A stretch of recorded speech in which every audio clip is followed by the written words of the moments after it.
Free Agency 2019. Free Agency, les agents libres. On perd pas de temps, on a décidé de se faire un petit marathon pour vous, rien que pour vous ce lundi. Énorme première soirée de Free Agency en NBA, ça y est, le marché est ouvert, plein de joueurs qui ont été signés, transférés, c'était une grosse dinguerie. À noter que la soirée a commencé avant qu'elle soit officiellement ouverte. Ah bah ça c'est sûr. Hein. C'est vrai. L'ère des réseaux sociaux. On est d'accord. Bien sûr, bien sûr, bien sûr. C'est un truc de fou. C'est un truc de C'est que la pre-agency devient plus importante que la free agency. La pre-agency, ouais. Mais... Complètement, bien sûr, bien sûr, bien sûr. C'est un truc de dingue. C'est l'ère des réseaux sociaux avec Sean Charnia, Adrien Wojnarowski, largage de bombes tout au long de la soirée. Et donc nous, ce qu'on a décidé de vous faire, Mark Stein évidemment, voilà ce qu'il envoie. Il a envoyé du sec. Ce qu'on a voulu vous proposer pour aujourd'hui, c'est donc des petits packages par équipe. On va se faire ça sous forme de carton de basket. On aura 12 minutes à peu près pour parler de chaque franchise, histoire de prendre le temps, rentrer en détail, et puis après enchaîner sur d'autres. 12 minutes par vidéo. Il y aura plus ou moins de franchises par vidéo, quoi. C'est ça. Parce qu'il y en a, il n'y a pas non plus à s'éterniser pendant 4 heures, hashtag les Rockets. Pardon. Ou les Knicks, peut-être ça sera assez rapide à analyser, on verra, peut-être. Ok, on est bon, boum, moi je démarre. Nous allons parler aujourd'hui, ou plutôt pour cette première vidéo, de nos amis les Sixers et le Heat. C'est le premier package qu'on a créé. Du côté de Philadelphie, soirée très active, il y avait des rumeurs sur Jimmy Butler, il y avait des rumeurs sur Al Horford. Il y a, tout de suite on sort les contrats. On le rappelle juste, dans la description, vous pouvez retrouver le tableau complet de toutes les signatures. Et donc, techniquement parlant, ce qui s'est passé du côté de Philadelphie très très vite, Jimmy Butler, pas dans les plans de l'avenir de la franchise, on blinde Tobias Harris 180 millions sur 5 ans. Voilà. Et ce qui est assez intéressant, c'est ça que tu viens de dire, c'est que jusqu'à hier, on ne savait pas trop si les Sixers étaient vraiment chauds pour faire un sign and trade autour de Butler, ou s'ils allaient dire non mais vous êtes des oufs, nous on lui met un gros contrat et on se le garde chez nous 5 ans, quoi. Ouais. Donc effectivement, tu l'as dit, les Sixers ont décidé que non, il y avait d'autres options à explorer et que le fait d'avoir les bird rights sur Butler et de pouvoir leur permettre de monter un sign and trade intéressant pour eux. Les Rockets c'était dans la cour. Un sign and trade dans lequel tu dégages du cap. Bien sûr. Parce qu'ils avaient des intentions derrière. Intentions qu'on a vues, qui sont quand même traduites par 2 énormes contrats. Quand même. Sur des agents libres. C'est ça, Tobias Harris 180 millions sur 5 ans et Al Horford. Al Horford qui nous a pris donc 109 sur 4. 109 millions sur 4 ans. Purement contractuellement, pour ceux qui ne le savent pas, en fait ce sont 97 millions garantis avec 12 millions de bonus en cas de titre. Donc c'est vraiment des bonus qui sont ajoutés à son contrat comme on l'a vu dans certains deals. Oui. C'est vraiment 97 millions qu'il va gagner. Et si Philly remporte la bagouze, eh bien il aura le droit à son petit bonus. Oui. C'est intéressant de voir la dynamique qui a eu lieu à Philadelphie parce que quand tu démarres la soirée, tu fais oh putain, Jimmy Butler a l'air de se déplacer vers Miami. Et surtout monsieur JJ Redick qui partait aussi à New Orleans, on en parlera dans une autre vidéo. Donc 2 membres de ton 5 majeur qui bougent, Philly ne pouvait pas rester les bras croisés. Non, ils pouvaient pas. Du coup ils ont opté, y a vraiment pas mal de choses à dire autour de Philly. On a fait Sixers Heat.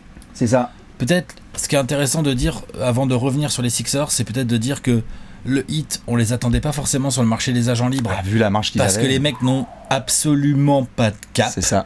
D'ailleurs, la preuve, c'est que pour pouvoir encaisser le sign and trade de Butler, les mecs sont obligés d'envoyer Josh Richardson à Philadelphie. À Philadelphie, tout à fait. Et d'envoyer, alors on sait pas encore exactement où, tu vas nous expliquer ça, mais en gros il y a Goran Dragic, Kelly Olynyk et Derrick Jones Jr. qui partiraient. Donc les mecs doivent lâcher 4 joueurs pour faire rentrer Butler. Ah oui, puisqu'il a signé un contrat, on le dit, Jimmy Butler de 140 millions à peu près sur 4 ans.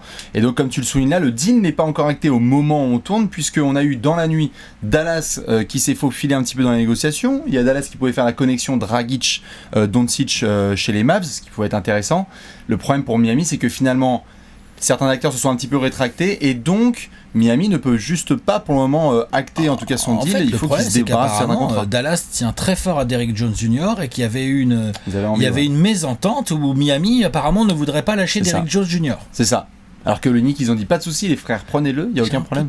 J'ai un peu de mal à comprendre parce que Derrick Jones Jr. Pourquoi tu le lâcherais pas? C'était Miami. Si t'as vraiment envie d'avoir Butler, c'est vraiment Derrick Jones Jr. qui te bloque. Non, en fait, c'est que dans la façon dont le Heat notamment a construit un des deals pour récupérer Jimmy Butler en octobre dernier, il y avait du Josh Richardson, il y avait du Kelly Olynyk et il y avait l'équivalent d'un un pic du premier tour de draft. Et ils ont l'impression, ce qui a été rapporté un peu chez le Heat, que Derrick Jones Jr. en le développant bien, pouvait faire encore mieux en tant que talent et donc être peut-être un petit peu trop cher dans le package. Ils ont l'impression que ce serait bien de le conserver parce qu'il s'est bien développé sur Expolstra, joueur hyper athlétique. Les Mavs ont l'air de penser à la même chose vu qu'ils le veulent. C'est ça. Et ils peuvent, en plus les Mavs sur les ailes, on en parlera après dans une autre vidéo, mais ils ont besoin. Mais ce qui est surtout fou, c'est qu'on a vu donc Jimmy Butler, Miami. C'est assez étonnant dans le sens où c'est un mec quand même, on se disait bon, il y a la thune, il y a le cadre de vie, mais Jimmy Butler est un winner, comment ça se passe? Parce que tu peux pas non plus tout avoir là. Je veux dire, j'aime bien Jimmy Butler, mais 140 millions sur 4 ans à Miami avec l'effectif qu'il y a là, on va voir comment se passe la free agency, mais t'es pas contender là. Ah bah t'es pas contender, surtout que quand tu lâches Dragic dans le deal. Je sais qu'on va me dire oui, Justice Winslow a joué poste 1 et tout. T'as plus vraiment de meneur quoi. Non, c'est un peu compliqué. On est d'accord? Oui. Ah, t'as des ailes intéressantes hein. Oui. Justice Winslow, Tyler Hero, Jimmy Butler, Tyler Hero, James Johnson en 4, ou n'oublions pas qu'il est toujours là, Ryan Anderson. T'as du John Waiters en 2, t'as une raquette Adebayo Whiteside. Non, c'est clair. T'as des athlètes, t'as de quoi défendre dur comme Spoelstra aime bien. Ouais. Par contre, en attaque. En attaque, c'est là que va être toute la question. Après, on le sait, c'est Miami qui était depuis longtemps sur Butler. Ils le voulaient vraiment parce qu'ils ont l'impression que Butler, tête de con un peu, mais dans avec Spoelstra et Pat Riley, et la Miami style, ça peut, ouais, ils ont pas tort. Hein. Ça peut faire mal, moi, je déteste pas le fit entraîneur-joueur. Spoelstra-Butler. Clair. Après, va quand même falloir un effectif différent. Sauf que là, Miami, même en lâchant tout ce qu'on dit qu'ils lâchaient, ils ont plus de cap les mecs. Hein, non, c'est clair. De toute façon, ils vont se projeter sur l'été 2020. C'est pas quasiment, ils ont plus de cap. Ouais, c'est sur l'été 2020 hein, où notamment l'ami Riley il va vouloir essayer d'être agressif et au moins il a un All-Star, donc pourquoi pas. Après attention à l'entente avec Hassan Whiteside parce que si Hassan Whiteside c'est pas trop entendu avec certains, alors avec Jimmy Butler, attention mon frère. Hein. C'est vrai qu'à l'été 2020, t'auras plus Whiteside et t'auras plus Ryan Anderson. C'est ça. Donc t'as du cap là, t'as du cap qui se libère. Et on en revient à Philly du coup. Et c'est ça Philly parce que tu m'en parlais en off, hyper intéressant de voir les mouvements qui ont eu lieu.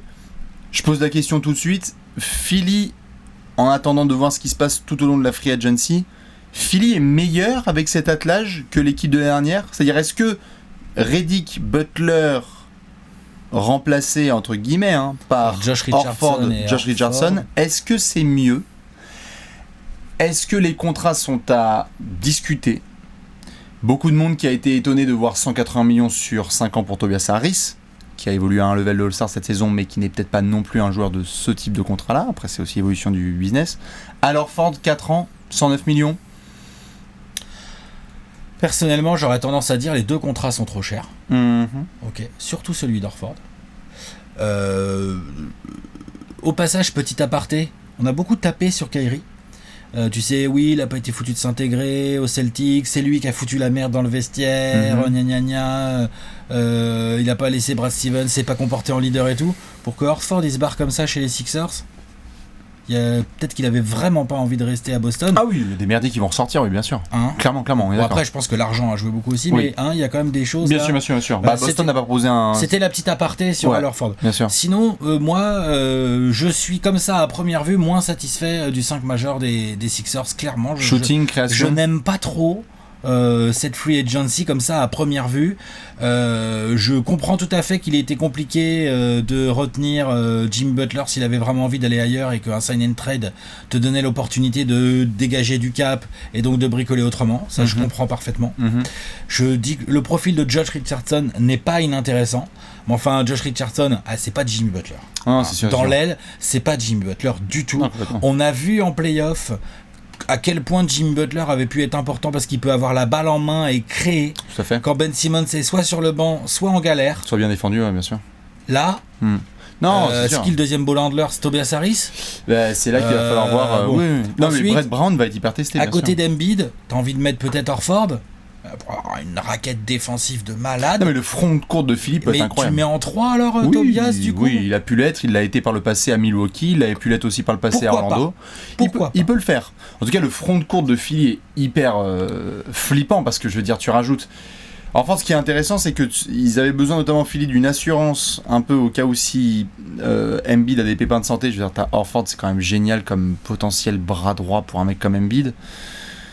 Difficile de demander mieux en termes d'expérience. Philly a vraiment montré qu'ils veulent continuer à pousser à gagner le titre. Philly est dans le win now tout de suite. Ils sont dans le win now. Après, est-ce qu'ils ont suffisamment de shoot là? Ils ont encore du taf à faire. C'est pour ça qu'ils prennent notamment du Matisse Thybulle, où ils ont voulu prendre à la draft un mec qui est capable de shooter et de défendre pour continuer à être une équipe hyper mais lockdown. Défensivement, moi avec Josh Richardson, Ben Simmons, Embiid, Al Horford et tout, je pense que ça peut défendre très très dur, ça peut être très relou. La perte de Redick va être hyper intéressante à regarder. Ouais, la perte de Redick va être hyper intéressante à regarder. Ils ont perdu Shamet et Redick en fait en 6 mois. C'est ça fait du spacing. En moins, il faut prendre du sniper clairement si t'es Philadelphie. Pour moi, ça manque vraiment au minimum d'un deuxième vrai ball handler et ça manque de shoot. Donc je suis mitigé, d'autant plus que du coup Philly n'a plus trop de marge salariale. Surtout qu'il va falloir anticiper sur le fait que je rappelle que Ben Simmons à un moment donné, il y a moyen qu'il demande une petite prolongation et ça va pas être 10 millions. Non, c'est sûr. Ça va pas être 10 millions par an. Il va avoir 10 millions. Il y a déjà eu des négociations avec Rich Paul. Donc je suis mitigé, on va dire. C'est des très bons joueurs. Horford, Harris, c'est très très bons joueurs. Mais je suis quand même mitigé. Globalement. Dans l'approche. Je suis assez déçu. Elton Brand, j'avais déjà été un peu surpris de ce qu'il avait foutu le soir de la draft.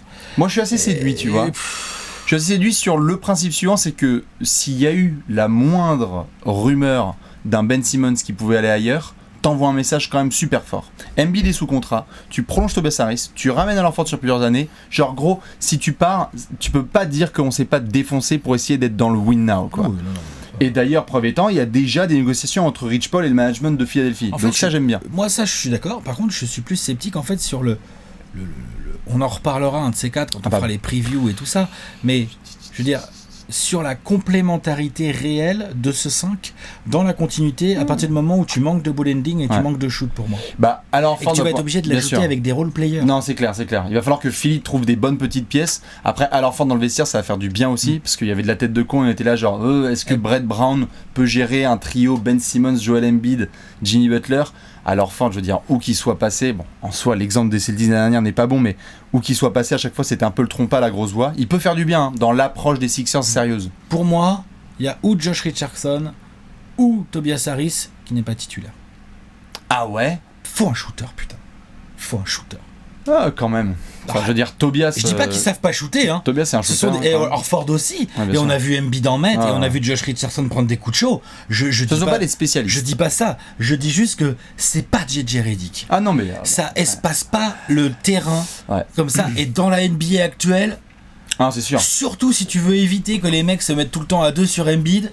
Va falloir sanctionner. Non, c'est sûr. Et pourquoi pas Tobias ou un Al Horford, vas-y, ou je sais pas lequel, en fait, quelqu'un qui va être dans la seconde unit qui te permet de mettre un shooter dans le starting 5. Ça va être je suis d'accord, ça va être un gros test pour mais en tout cas, voilà, ça va être un gros test pour Brett Brown, hein. Mais je suis d'accord, hein, ce sont des très très bons joueurs. Ça montre la volonté de Philly à vouloir gagner. Après, la qualité des contrats, toi t'as pas de problème à fourguer 180 millions sur Tobias Harris ou 110 sur 4 ans. C'est la loi du marché fait que Tobias Harris prend ça, mais bon, c'est un joueur qui se blesse pas tant que ça, qui défend bien et qui sur plusieurs postes et qui rentre ses shoots. Enfin, je veux dire, sur plusieurs années, il peut mettre sa vingtaine de points sans problème et je trouve ça bien pour Philly.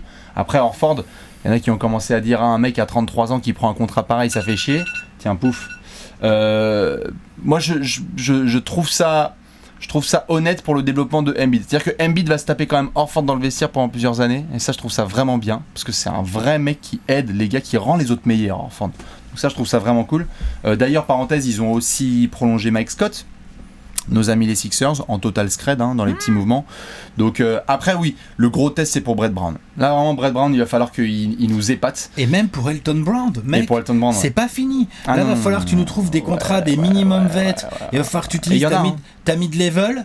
Et t'as un seul objectif, hein. Soit le mec c'est un ball handler, soit c'est un shooter, idéalement les deux. Oui, mais c'est en ça que j'aime bien, tu vois, le move en soi de Philly, c'est que si tu vas aller voir les espèces de Kyle Korver qui est planté à Memphis et qui va peut-être pas y rester, Iguodala, il y en a certains qui mentionnent déjà qui pourraient faire un retour à la maison. Shooter.